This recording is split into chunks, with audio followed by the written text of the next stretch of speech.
नमस्कार।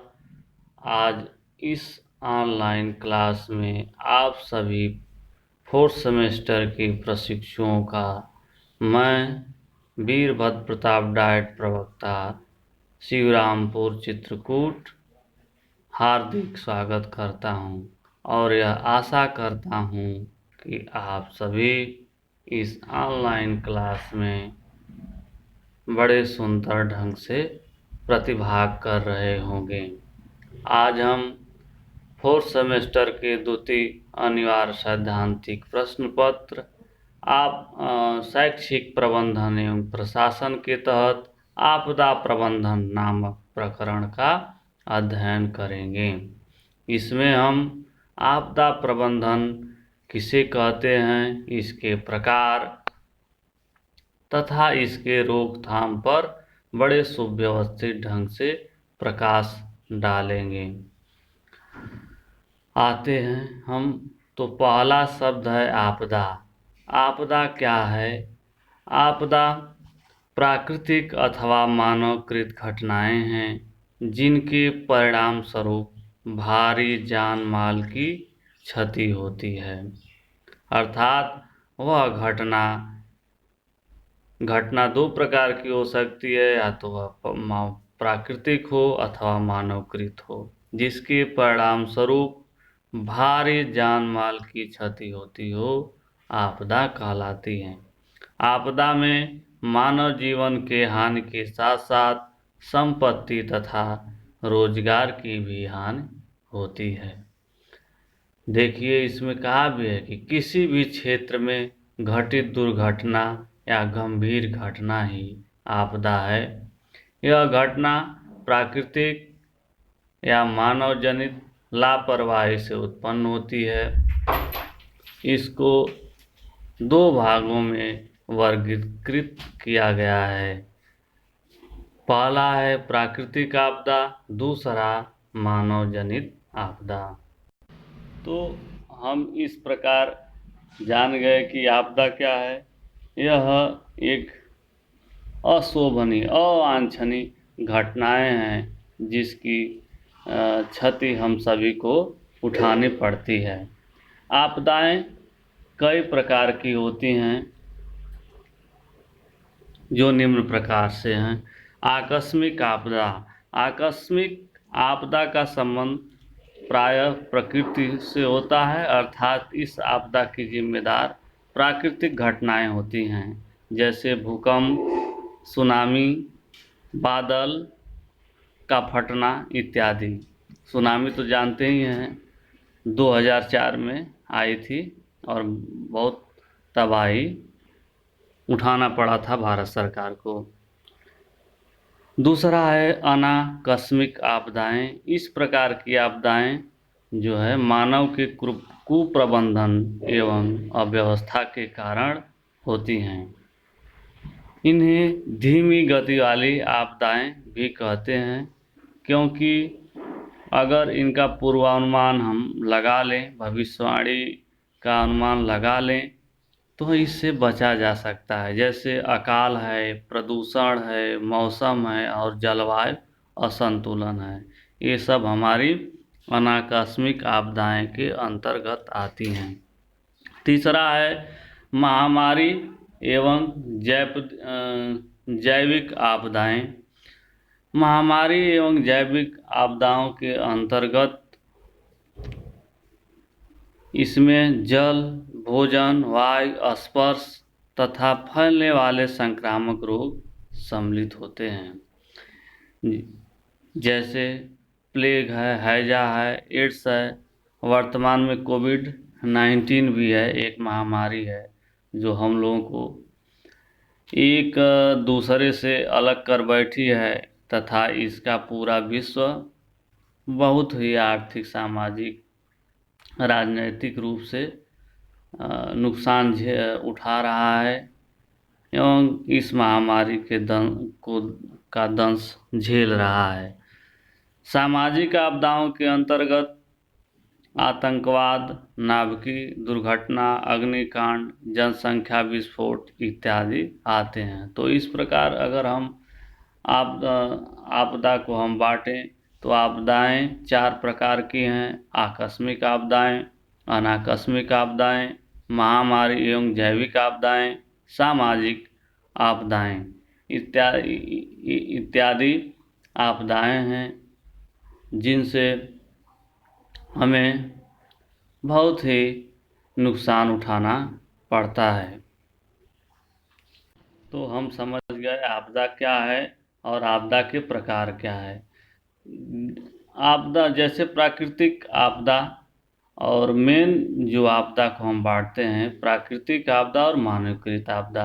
तो प्राकृतिक आपदा जो होती है ये 5 प्रकार के कारणों से होती हैं जो निम्नलिखित हैं: भौगोलिक आपदा, भूगर्भीय प्रक्रिया द्वारा उत्पन्न हुई घटनाएं इसमें सम्मिलित होती हैं जैसे भूकंप हैं इत्यादि। जल चक्र में परिवर्तन के कारण शामिल होने वाली जलीय घटनाओं के द्वारा उत्पन्न आपदा इसके अंतर्गत आते हैं जैसे बाढ़। आपसे प्रश्न कभी कभी पूछ लिया जाता है इस प्राकृतिक आपदा के अंतर्गत अथवा मानवीकृत आपदा के अंतर्गत आने वाले सबसे ज़्यादा नुकसान किस आपदा के कारण उत्पन्न होता है। आप में ऑप्शन रहेगा भूकंप, बाढ़, सूखा। तो इसका आंसर है बाढ़। बाढ़ द्वारा लाखों के तादाद में जो है नुकसान उठाना पड़ता है विश्व को, इसलिए सबसे ज़्यादा नुकसान उठाने वाली आपदा जो है बाढ़ है जो प्राकृतिक आपदा के अंतर्गत आती है। मौसम के कारण आने वाले आपदा इसमें सम्मिलित हैं जैसे भूकंप है, टॉर्नेडो है, कोल्ड है, तेज वर्षा आदि शामिल है। जैसे साइक्लोन अभी आपका अम्फान नामक साइक्लोन आया था आपके पश्चिम बंगाल में जो बड़ी तबाही उत्पन्न किया था जिसमें आर्थिक और सामाजिक नुकसान उठाना पड़ा बंगाल सरकार को। तो इस प्रकार के जो है इसमें आती हैं घटनाएं मौसम के कारण उत्पन्न आपदा के अंतर्गत। जल आयु कारकें हैं, इसके अंतर्गत सूखा है, जंगल की आग जिसको हम दावाग्नि कहते हैं, बहुत तेज सर्दियों गर्मी, ग्लेशियर का पिघलना इत्यादि दुर्घटनाएं इसके अंतर्गत आती हैं। जैविक आपदा के अंतर्गत जो अभी वही हम सामाजिक आपदा भी इसको कहते हैं, इसके अंतर्गत वायरस है, पैरासाइट है, फंगल है, बैक्टीरिया इत्यादि आते हैं जो इनके द्वारा उत्पन्न रोग के कारण आपदाएं उत्पन्न हो जाती हैं। मानव जनित आपदा दूसरा वर्गीकरण इसका किया गया जिसमें इस मानव जनित आपदा को हम सामाजिक आपदा के अंतर्गत रख सकते हैं।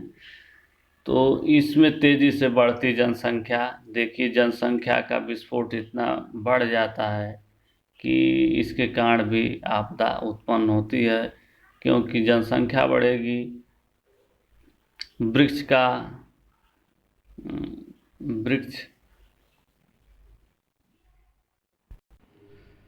का कटाव होगा जिसके कारण ये आपदा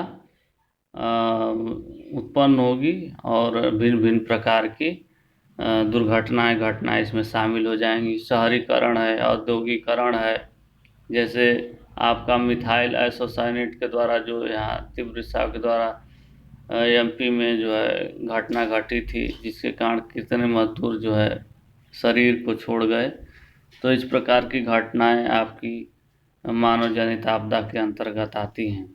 इसमें जो है परिवहन दुर्घटना, इमारतों का गिरना, आग लगना, ऑयल स्पिल, माइन फ्लाइडिंग, परमाणु बम का गिरना आदि शामिल होते हैं। जैसे परमाणु बम का सबसे अच्छा उदाहरण आपका 1945-46 में नागासाकी और हिरोशिमा पर अमेरिका द्वारा गिराए गए परमाणु बम से जो क्षति झेली गई थी वह आज भी देखने लायक है। वहाँ के लोग जो है पंगु बने हुए हैं, विकलांग या दिव्यांग के रूप में पैदा होती है मनुष्य की जात। तो आप जान ही गए होंगे कि परमाणु बम और हाइड्रोजन बम कितना नुकसान पहुंचाते हैं हमारी सभ्यता को। जो मानव जनित आपदा के अंतर्गत आता है। मानव जनित आपदा को हम स्तर के अनुसार 3 भागों में बांटते हैं। पहला है L1। इसके अंतर्गत वे आपदाएं होती हैं जिनसे निपटने के लिए जिला स्तर पर पर्याप्त संसाधन उपलब्ध कराया जाता है। L2 लेवल के अंतर्गत राज्य स्तर की एजेंसियों के पास संसाधन उपलब्ध कराए जाते हैं। और L3 यह आपदा की चरम स्थिति है जो पूरे राष्ट्र स्तर पर काम करती है। तो हम समझ गए कि मानव जनित आपदा से निपटने के लिए इसको 3 स्तरों में विभाजित किया गया, जो L1, L2 और L3 के नाम से जानी जाती हैं। मानव जनित आपदा जो घटनाएं होती हैं उसके निम्न कारण होते हैं, जो नीचे हैं इस पीपीटी में प्रदर्शित किए गए हैं। जैसे अप्रशिक्षित ड्राइवर के कारण सड़क दुर्घटनाएं। जो हमारी सड़क दुर्घटना होती है उसके लिए कहीं न कहीं ड्राइवर जिम्मेदार होते हैं जो अप्रशिक्षित होते हैं। खराब सड़कें हैं, अत्यधिक स्पीड से वाहन का चलाना भी इस घटना की जिम्मेदार होती हैं। सिग्नल की खराबी हो और लापरवाही के कारण भी दुर्घटनाएं हो जाती हैं। तो अगर मानव जनित आपदा में से बचना है तो इन बिंदुओं पर विशेष ध्यान देना होगा। प्रशिक्षित ड्राइवर, सुंदर सड़कें और सिग्नल की सुव्यवस्थित व्यवस्था करना बहुत ही जरूरी अथवा आवश्यक हो जाता है। आपदा प्रबंधन के लिए जो एजेंसियां हैं हमारे देश में वो काम करती हैं, तो ये है राष्ट्रीय स्तर पर गृह मंत्रालय, राज्य स्तर पर आपदा प्रबंधन विभाग, जिला स्तर पर जिला मजिस्ट्रेट कार्यालय, विकास खंड स्तर पर पंचायत समिति कार्यालय, गांव स्तर पर ग्रामीण आपदा प्रबंधन समिति होती हैं, जो आपदा प्रबंधन से निपटने के लिए हमेशा तैयार रहती हैं।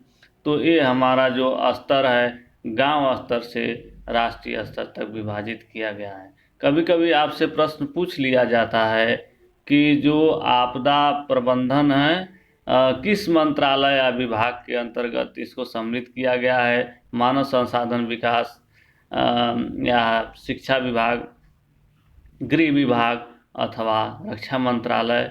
तो आपका आंसर होगा गृह मंत्रालय। ये कई बार क्वेश्चन ये आ चुका है आपके एग्जाम में, तो आप नोट कर लेंगे कि हमारा जो आपदा प्रबंधन है वह गृह मंत्रालय के अंतर्गत आता है। आपदा प्रबंधन के लिए रणनीतियों पर अब चर्चा करेंगे। स्पष्ट है कि जो आपदा प्रबंधन है इसको अगर हम बिना नियम और सिद्धांत के अगर निपटना चाहें तो संभव नहीं है।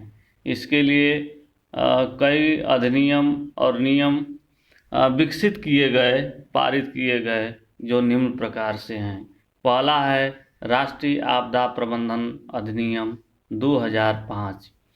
यह अधिनियम आपदा प्रबंधन से बचने के लिए संसद द्वारा पारित किया गया बहुत ही सुंदर अधिनियम है। इसमें हम आने वाली आपदाएं और आपदा के बाद की घटनाओं से किस प्रकार से पुनर्निर्माण किया जाए व्यवस्था को, उसके नियम निर्धारित किए गए हैं।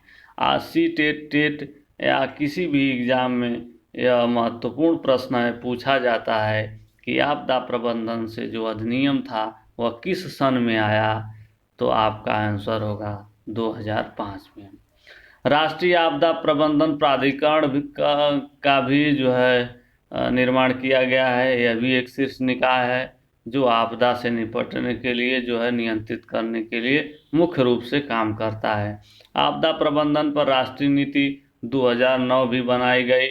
इसके अलावा आपदा प्रबंधन की अतिरिक्त रणनीतियाँ भी हैं जो 2016 में पहली बार सेंडाई फ्रेमवर्क के साथ एकीकृत केंद्र सरकार द्वारा एक रूपरेखा प्लान तैयार किया गया। सेंडाई फ्रेमवर्क जो है जापान का शब्द है और जापान में आप जानते हैं कि हमेशा भूकंप सबसे ज़्यादा जापान में आता है, जो प्राकृतिक आपदा है। और वहाँ से उससे बचने के लिए एक फ्रेमवर्क जापान ने तैयार किया था, उसको हम सेंडाई फ्रेमवर्क कहते हैं। उसी को भारत सरकार ने उस फ्रेमवर्क को अपने साथ एकीकृत होकर के आपदा प्रबंधन से बचने के लिए निर्माण किया गया, जिसको सेंडाई फ्रेमवर्क कहा गया। इस प्रकार के आपदा प्रबंधन पर विश्व लेवल पर काम करने वाला भारत जो है पहला देश बना। तो कभी कभी प्रश्न पूछ लेता है कि विश्व में राष्ट्रीय आपदा प्रबंधन योजना बनाने वाला पहला देश कौन सा है, तो वह है भारत देश। आपदा प्रबंधन के लिए जो अन्य रणनीतियां हैं उनमें 4 मुख्य तत्वों का समावेश करना जरूरी है। अगर कहीं आपदाएं घटित हो जाती हैं, चाहे घटित होने वाली होती हैं, तो उसके लिए हमें इन 4 बिंदुओं रोकथाम, शमन, प्रतिक्रिया, रिकवरी, इन 4 बिंदुओं पर विशेष ध्यान देना चाहिए। जैसे रोकथाम, अगर कोई आपदा आ रही है, उसको रोकना है, तो उसके लिए पहले से ही हमें योजना भूमिका बनानी होती है, उपाय सोचने होते हैं। जैसे बाढ़ आती है, बाढ़ का मुख्य कारण है वृक्षों का कटाव, तो इसको रोकने के लिए हमें जो है क्या करना चाहिए, वृक्षारोपण का कार्य ज़्यादा बढ़ा देना चाहिए, जिससे बाढ़ आने की खतरा टल जाएगा। और शमन, जैसे आपका आग आग कभी कभी जंगलों में लग जाती हैं, जिससे आपदाएं घटित हो जाती हैं, तो उस प्रक्रिया को तुरंत शमन कैसे किया जाए, तुरंत कैसे बुझाया जाए, इसका निर्माण इसके अंतर्गत। प्रतिक्रिया, तुरंत एक्शन उस पर लेना चाहिए किसी घटना पे। और रिकवरी, जब हमारी घटनाएं अब दुर्घटनाएं आपदा के रूप में हो जाती हैं, जैसे अभी अम्फान नामक तूफान आपके पश्चिम बंगाल में आया था, इससे जो जो घटनाएं हुई उसका पूर्वानुमान लगा करके भारत सरकार ने व्यवस्थित करने का काम किया, तो इसको हम कहते हैं रिकवरी, पुनर्स्थापन। वहाँ की व्यवस्था को पुनर्रूप से संचालन किए जाने की व्यवस्था होनी चाहिए। तो ये 4 मुख्य महत्वपूर्ण बिंदु हैं आपदा प्रबंधन के अंतर्गत। पूछ लेंगे कि आपदा प्रबंधन के रोकने के लिए हमें मुख्य रूप से कौन कौन से तत्व होने चाहिए, तो निम्न प्रकार हैं: रोकथाम, शमन, प्रतिक्रिया, रिकवरी। सेंडाई फ्रेमवर्क, जिस पर हम पूर्व में अभी जस्ट चर्चा किए हैं कि सेंडाई फ्रेमवर्क है क्या, कभी पूछ लिया जाएगा, तो आप कहेंगे सेंडाई फ्रेमवर्क आपदा प्रबंधन से संबंधित है, जो जापान में 2015 में अपनाया गया था। इसका मुख्य उद्देश्य होता है जोखिम को कम करना, कम से कम हानि हो। वहाँ भूकंप आता है, वो कम, उससे जान माल क्षति कम हो, इसलिए वहाँ की जो है को कम करता है सेंडाई फ्रेमवर्क। और इसके अंतर्गत 2030 तक लक्ष्य निर्धारित किए गए हैं, और लक्ष्य निर्धारित किए गए हैं कि हम आपदा प्रबंधन द्वारा आपदा द्वारा घटित घटनाओं से हम कैसे जो है उबरू होंगे, इसको कैसे व्यवस्थित करेंगे, उसका इसके अंतर्गत निर्धारण किया गया है। आपदा प्रबंधन के लिए महत्वपूर्ण सुझाव। आपदा प्रबंधन से अगर हमें बचना है, इसमें थोड़ा दोष हो गया है पीपीटी में, इसमें होना चाहिए कि आपदा प्रबंधन से बचने हेतु महत्वपूर्ण सुझाव। तो आपदा, इसको 2 भागों में बांटेंगे हम: आपदा आने से पूर्व प्रबंधन और आपदा घटित होने के बाद प्रबंधन को अगर हम व्यवस्थित ढंग से संचालन करें, प्रबंधन करें, तो कई प्रकार से हम आपदाओं से बच सकते हैं। तो कुशल रणनीति एवं प्रभावशाली व्यवस्था के द्वारा हम आपदा प्रबंधन से हम बच सकते हैं। इससे भिन्न भिन्न प्रकार के उपायों को हम सम्मिलित करें, नीतियां बनाएं, उपलब्ध संसाधन, भूमि उपयोग आदि का भी ध्यान रखें। स्कूल एवं कॉलेज के स्तर पर आपदा प्रबंधन की शिक्षा देने की भी ज़रूरत है। जैसे आपके सेमेस्टर में आपदा प्रबंधन क्यों रखा गया, ये विचार आपके मन में आ रहा होगा, तो आपदा प्रबंधन रखने का मुख्य दो कारण है। नंबर एक कारण यह है कि जैसे स्कूल की ऐसी व्यवस्था हो, प्रबंधन हो कि जिसमें भिन्न भिन्न प्रकार की आपदाएं जो आकस्मिक घट रही हैं उनके घटने का चांसेस कम हो। दूसरा, इस आपदा प्रबंधन के बारे में हम जान जाएंगे कि कैसे रोकथाम करेंगे, तो हम उसको शिक्षा के माध्यम से अगर ग्रहण कर लेंगे तो जा कर के समाज में अपनी महत्वपूर्ण भूमिका अदा कर आपदा प्रबंधन के आपदा से आने वाली घटनाओं से हम बच सकते हैं। आपदा प्रबंधन आने के बाद जो हमें काम करना है तो उसमें तीन मनी पावर मटेरियल्स होनी चाहिए। अगर कहीं आपदा आ गई है, कई घटनाएं घट गई हैं ज़्यादा, चाहे भूकंप है, बाढ़ है, सूखा है, जो हमारे देश में बहुतायत में हुआ करता है, तो हमारे पास इसके लिए तीन मुख्य बिंदुएं होनी चाहिए। मनी हो, मनी पावर हो और मटेरियल हो, तब जा कर के पुनर्स्थापन हम कर सकते हैं। संचार सूचना वार्निंग सिस्टम का भी प्रयोग होना चाहिए, जो जैसे कि जो आपदाएं घटित होने वाली हैं उनके पूर्व में ही, ताकि हमें सूचना मिल जाए, जिसमें तब तूफान वगैरह बारे में, चाहे वर्षा के बारे में, जो मौसम वैज्ञानिक होते हैं हमें हिदायत देते रहते हैं कि आने वाले 2 दिनों 3 दिनों में वर्षा होगी या तूफान आएगा, भूकंप आएगा। तो इस प्रकार की घटना संचार व्यवस्था का भी सुदृढ़ होना चाहिए। मीडिया के माध्यम से भी जगह जगह सूचना का संचार किया जाए और वैक्सीन तथा दवाइयों का उपलब्धता से सुनिश्चित होना भी इसके अंतर्गत आता है, ताकि आपदा से होने वाले संक्रामक बीमारी और इत्यादि को रोका जाए। तो आप समझ गए हो कि आपदा प्रबंधन है क्या, आपदा प्रबंधन के प्रकार क्या हैं, आपदा प्रबंधन को किस प्रकार से सुनियोजित ढंग से संपन्न करेंगे, इसके अधिनियम कौन है, तथा कैसे हम आपदा प्रबंधन के द्वारा आपदा से बच सकते हैं। इस प्रकरण के अंतर्गत गहनता से हम लोगों ने अध्ययन किया। हम आशा करते हैं कि आप इस प्रकरण के बारे में बड़े सुंदर ढंग से जान गए होंगे। असाइनमेंट के रूप में अब आप आज लिखिएगा कि आपदा प्रबंधन के प्रकार कौन कौन से हैं और उनके रोकथाम के उपाय। ये आपका असाइनमेंट है। थैंक यू, धन्यवाद। फिर अगली कक्षा में